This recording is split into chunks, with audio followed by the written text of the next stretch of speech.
It's been over 5 years now since Call of Duty Mobile is out. However, there's still no dedicated playlist focusing solely on individual gun guides, so we've decided to step up and fill that gap. Playing with the same meta guns over and over again gets boring, so it's time to switch things up. There are some really strong, borderline meta options out there, which most players tend to avoid simply because they don't have in-depth knowledge about how to use them effectively.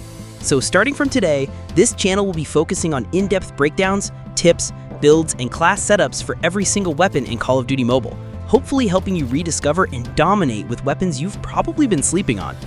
What's up guys, my name is Rising, and today we'll be starting with the assault rifle category, kicking things off with the Type 25.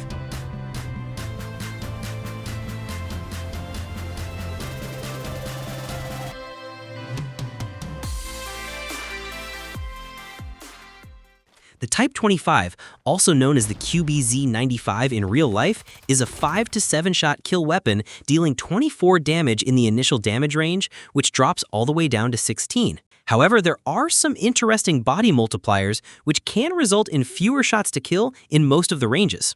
The rate of fire is 857 rounds per minute, which is pretty high for an assault rifle. This means you'll kill in 280 milliseconds up close. However, headshots or upper body shots can reduce your time to kill down to 210 milliseconds, which is great. Here's the time to kill over range profile of the base Type 25 in comparison with other popular meta options out there. Notice how the Type 25 performs extremely poorly at all ranges. However, the time to kill can be improved significantly with the enhanced body multipliers, which we'll be covering shortly. Coming to the accuracy stats, the Type 25 has a bad ADS bullet spread accuracy, which means mid-range gunfights won't be easy to handle. Although, it has a manageable hit flinch, which means you can be aggressive in challenging gunfights. Coming now to the recoil, the Type 25 has a very harsh recoil pattern, kicking initially to the right, then to the left for a few shots, and then again to the right. This unfriendly recoil pattern may throw your aim off if you're not aware of it. Coming to the handling stats, the Type 25 has above average aim down sight speed and sprint to fire speed, which is great for an aggressive weapon. As for the mobility stats, the Type 25 again has above average movement speed, sprint speed, and ADS movement speed. All of these stats are very promising for an aggressive playstyle. The Type 25 thus shines in terms of both mobility and handling. Coming to the magazine stats, the Type 25 holds 30 rounds in a single mag with 120 in reserve.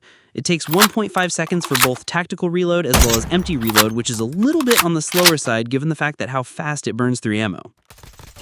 And that pretty much covers all the base stats of the weapon. However, the Type 25 features a special magazine attachment called the Stopping Power Reload, which significantly improves its lethality. Let us now dive deep into this attachment. The Stopping Power Reload improves its base damage, resulting in a 4-shot kill in the initial damage range. This damage is consistent throughout the body, and the range can be further extended by hitting upper body or headshots. This significantly improves its lethality up close, and given the fact that how good the Type 25 is in terms of mobility and handling, it becomes a fantastic aggressive weapon. However, it slightly increases the ADS bullet spread and the recoil control, although they are pretty negligible compared to the pros that it offers. Here's the time to kill over range profile of the Type 25 with the Stopping Power Reload in comparison with the other meta weapons. The Type 25 now has a competitive time to kill on par with some of the meta weapons. However, the Stopping Power Reload does not change the mid to long range damage profile, and hence it should be used only for close to mid-range encounters. In these ranges, it performs as good as most of the meta weapons out there. And that pretty much sums up all of the stats of the Type 25. And now's the time for some exciting class setups. Although the gunsmith system has given us a handful of options for building a weapon, in general, there's not really too many ways of building a weapon, otherwise it performs as a worse version of some other weapon.